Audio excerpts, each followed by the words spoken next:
We need that safety rope. You ready? Go. Hi, this is Richard Zaldivar. Richard is the Hello. executive director and founder of the Wall Las Memorias. All right, I didn't script Spanish there. Or Spanish. As you saw, we're gonna jump right in. I'm gonna have you tell us about how it started with you and your work. Some of the things I want to talk about is, which Kathy brought up briefly in her sermon, is the fact that I'm 40, so back in the day, I was in middle school, high school, as all of this was beginning to happen. And I didn't really hear about acting. And I think a part of that is because, obviously, that was pre-internet. So this was pre-Twitter, pre-Facebook. And so the information, you had to wait until a publication came out in order to hear and see about this. So how did you get started?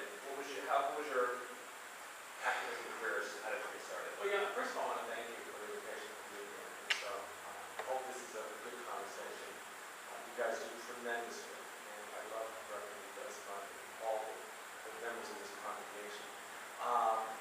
But it started at one point, I guess, for me, and I can share with it.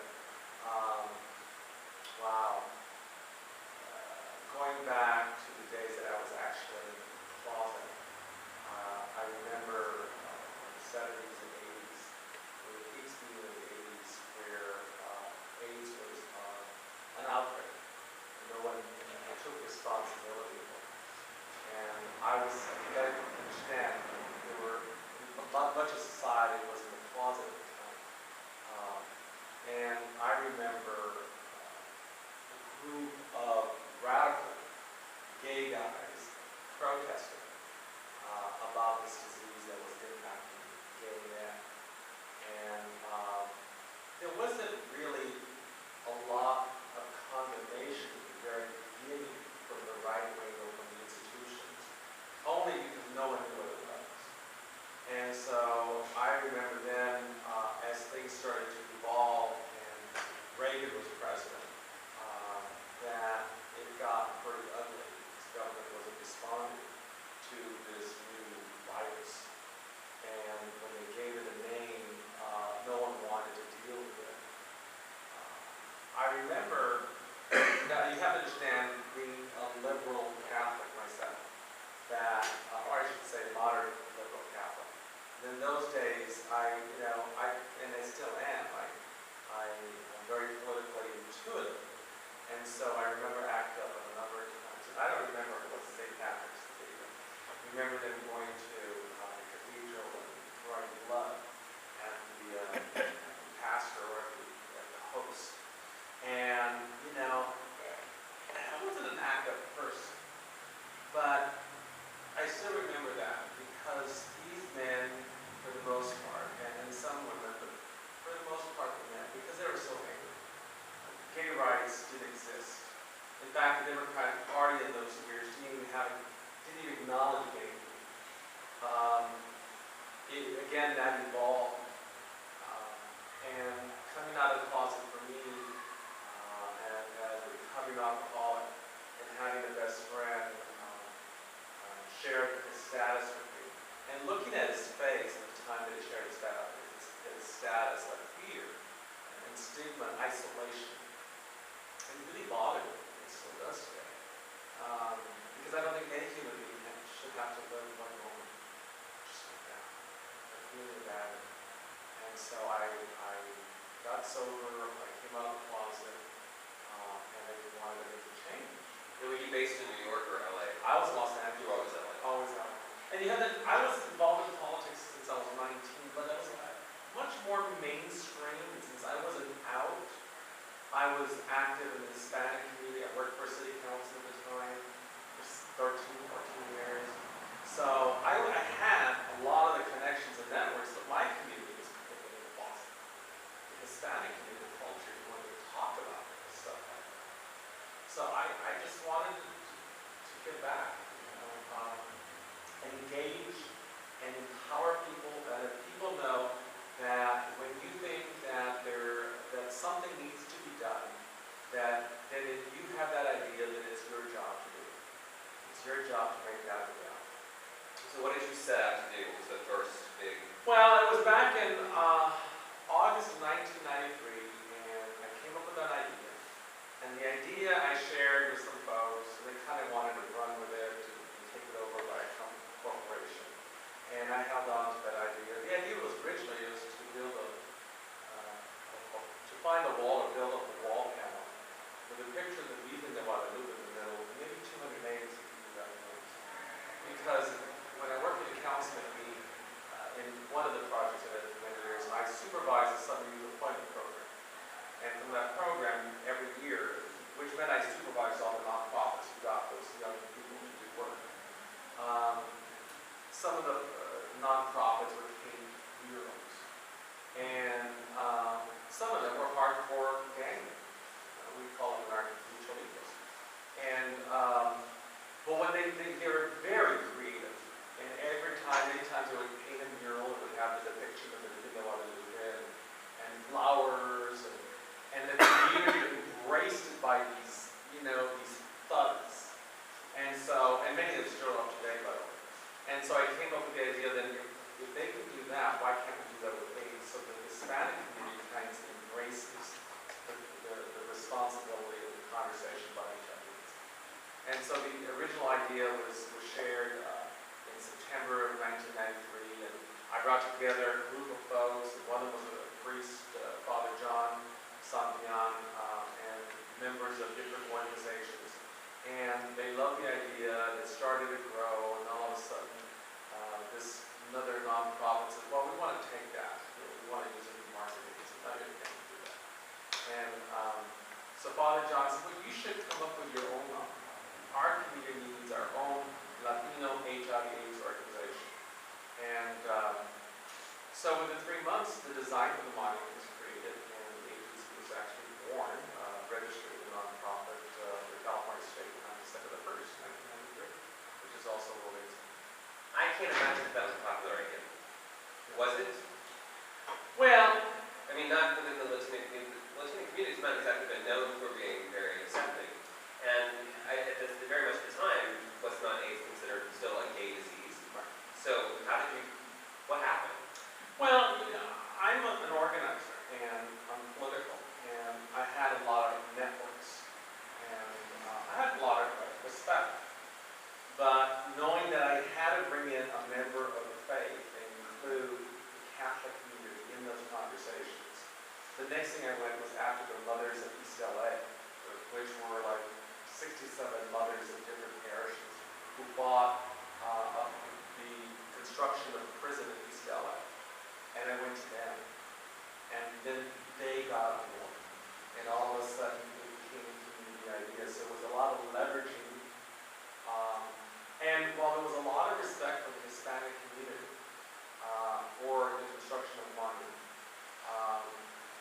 that's all it was, respect. There was no action. Because everybody was afraid to take a role or take a voice. Because they didn't want to be perceived as gay, or they didn't want to be connected to that disease. So we had to work it out first. And I knew it was going to happen. I knew that we would come together as a community. And it was very, very good. We had a lot of, still today, there's a lot of politicians, say they're, against AIDS and HIV, but do very little to really go out of the way to increase funding and go out there and support their own community on HIV/AIDS. So, but back then I think it was, I have to be honest, it was God's work. I could not have done it because this was God's project, and I'm happy that I was able to stay focused. But at the same token, in order to build a monument, we had to build a community. That means working with organized labor, working with the churches, going and supporting their causes, supporting immigrants' rights, supporting workers' rights, being involved in the local Highland Park community, with the Lincoln Heights, the Downey community activities, because that's how people become more trusting of you and more sensitive to the issue. And shall describe the actual monument, the work that had to go into it. monument, and that was a whole story too, but towards the very end of the construction, or the approval of the construction, we got money thanks to Gil Cedillo from the state of California, $400,000 from the state, when they had money. And Mayor Khan gave $150,000, and we raised the rest of the dollars. But we had to build it within a certain time period. And towards the very end, we had to go to Recreation Parks Commission for approval, and then Cultural Affairs, and back to Recreation Parks. And you know, some of the folks in the city council and the mayor at the time, well, the mayor was supportive, but you know, no one went out of the way to support us. And towards the very end of the process, when we had to go back to the final approval from Recreation Parks, we had about 5 vocal people who were ugly and very homophobic, and stopped and went to council and said this project should not be built because a bunch of gay men are going to go out there and have activities in the park. And so we went through a number of public protests. And so the last protest we had about 350 people that packed into a senior citizen center. But we were armed, we had seniors, we had mothers who lost their children to AIDS. We had the chief of the Alley County Federation of Labor, and we had a lot of community that we wanted. The monument was constructed in 2004. It's 10,000 square feet. Half of that is hardscape and landscape. So it's designed as a feathered serpent of Quetzalcoatl. So it's kind of a zigzag. It has names of people who died in any community, from anywhere in the country or the world.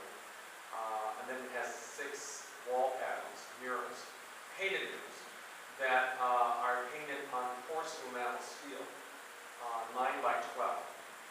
Each of those panels, each of those artists, all the artwork was commissioned. Each of those artists received $12,000 worth of actual painting. And then there is an area, there's gardens, and then there's an area towards the very end that has an arch. And that could be, you know, the red ribbon, that could be the outer ring of the Villa de Guadalupe, and then there's some benches. Next year, 2014, we'll be celebrating our 10th year as an AIDS monument, 20th year as an organization, and we're making some fairly nice changes at the monument and ripping out the landscape and lighting, putting all these walkways and much more lush. So it's the only publicly funded monument in the country. And I need to tell you something. I think we never can say that there's no such thing that we cannot do when we set our mind.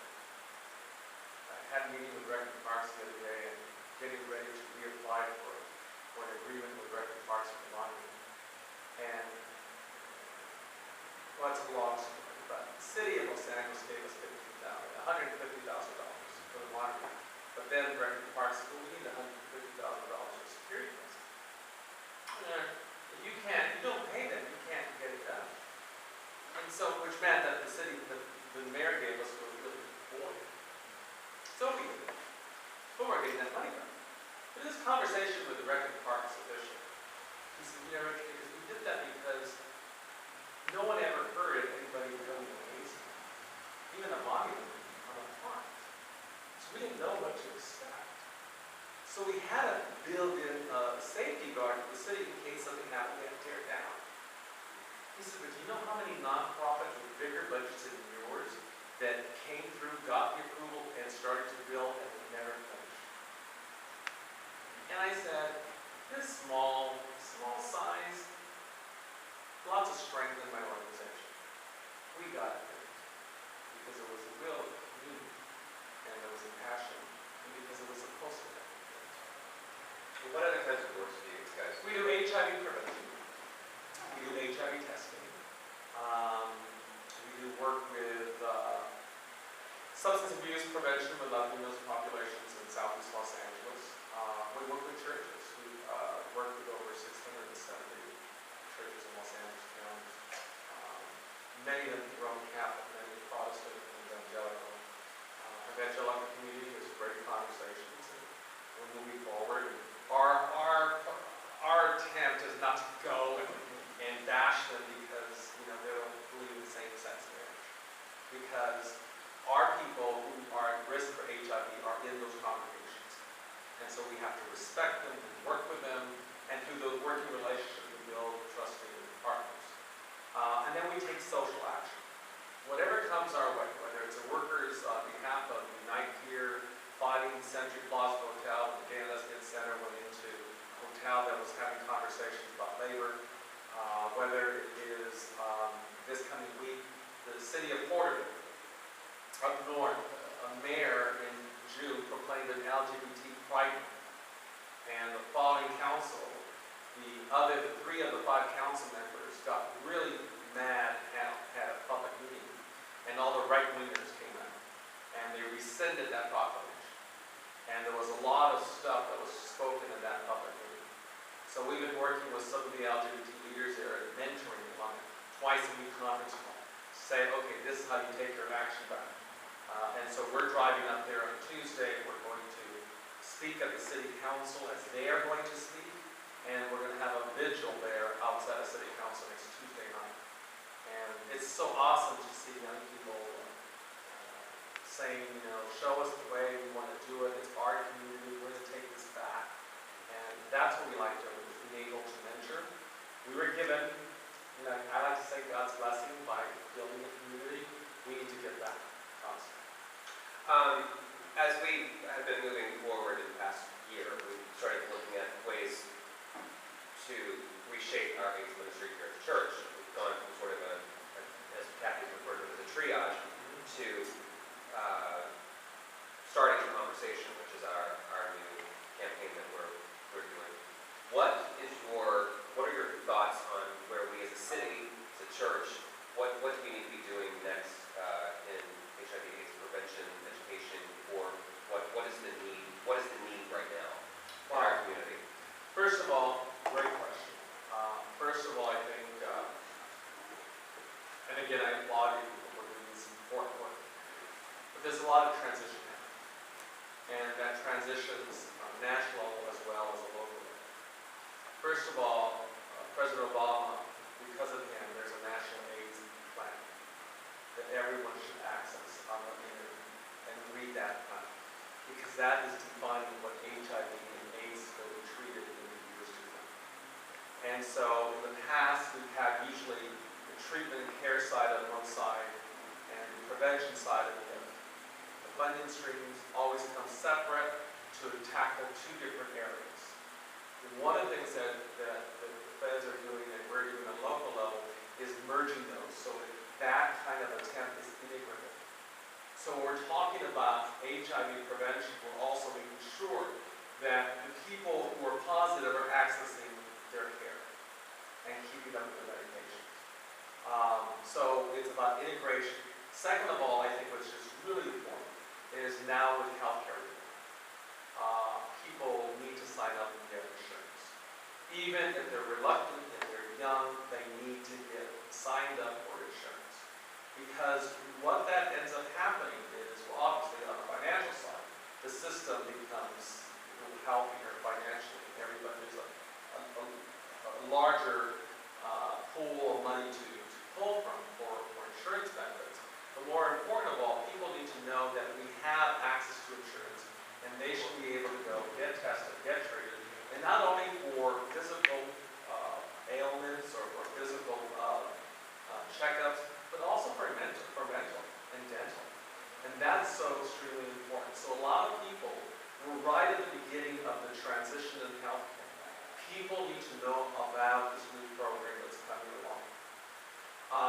Third of all, I think it's really important that that everybody stay tuned to the web and the TV and find out exactly what the discussion and debate is going to be happening in Washington in the next few months. Because we have those folks who continually want to disband healthcare. Now, whether or not they do it, somebody in a coffee shop or a bar will say, "Oh, they'll never do it."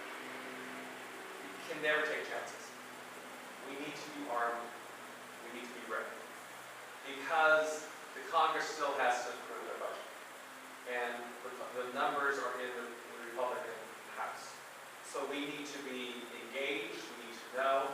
And I would also suggest that maybe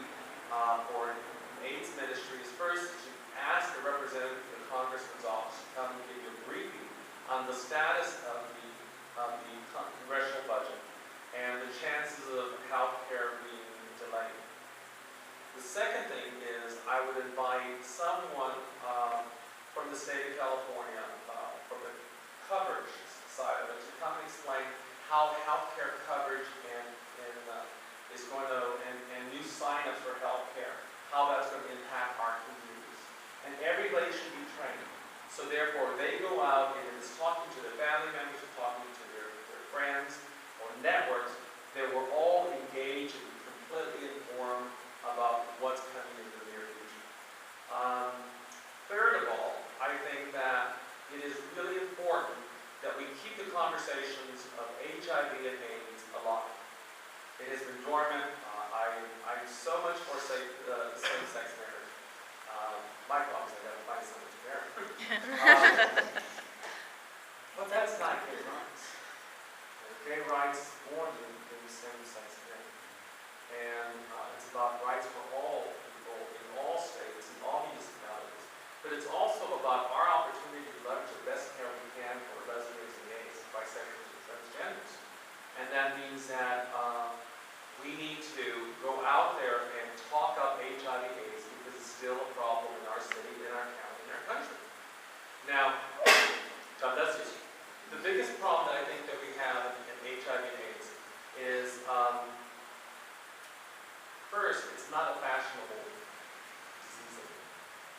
You don't hear about it anymore, and you don't hear a lot of fundraisers. Liz Taylor's are no longer around. No one's really signing on to a marketing or PR bandwagon for HIV/AIDS. And so that means we have to do it ourselves. So however the ministry can adopt a campaign slogan that includes prevention and treatment to the community and make it, market it well to all the members of not only the congregations, but to a lot of our folks in the community that are marginalized. We're looking for a place to come and worship. We're looking for a place to have a conversation when you talk about God, that you can talk about God in the same sense that you're talking about AIDS and sexuality. So important. Because what I've learned in all my years is that we all want to talk about God. We all want to have God in our life. And it's just not a place to live. Anybody got any questions? Can we talk about this now? Can we talk about Tuesday, Friday? What you mentioned, and you can speak better to this than I can. Coming in October-ish, we have Friday. Thank you. Hey, Chad. To the rescue. Pastor Brady, her day job, the one that actually pays her, is she's an organizer for CLUE, Clergy Lady United for Economic Justice, and she's being trained for the healthcare, which Richard's organization is also being trained to be trainers. So she's going to come and do something for us about how to get everyone enrolled and to do exactly what Richard was talking about. Well, I don't know the date yet, but it's We coming. don't have a date yet, but that was really great to hear because we'll just have to do a bigger push on that. Because as we've been discussing what the next step for our ministry is with HIV/AIDS, it's good to know that that's what the need is for right now. Another thing too is invite and bring somebody down from the county to talk to them. Okay. And who could talk to you about what are the services they need to be born, or what are the services that are more available for those who are HIV positive. Yeah.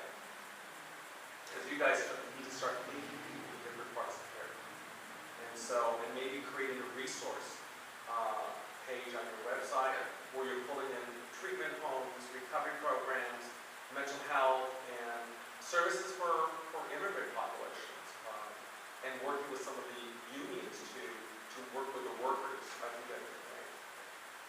Thank you very much. Okay, but before you get, can you just say, because there's some veterans of strikeout AIDS here, but there are some who are brand new there. Can you just say a brief word? I pitched it in church. Yeah. And that's what I said.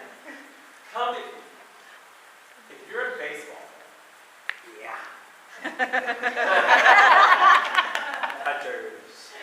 Renee is a baseball fan. I don't know if it was last year or 2 years ago because it sucked. Anyway, It's been a while. the Dodgers play the Tampa Bay Devils on Friday.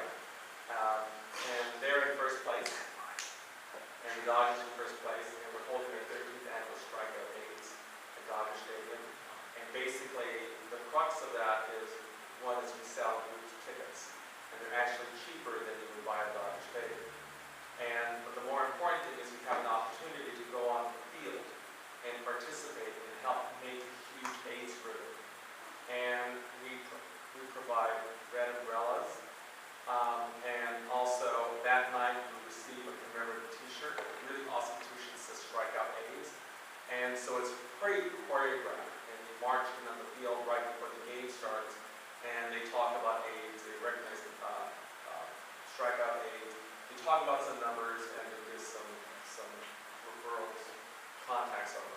But more important of all, it's really like getting baseball fans engaged with HIV/AIDS at every opportunity.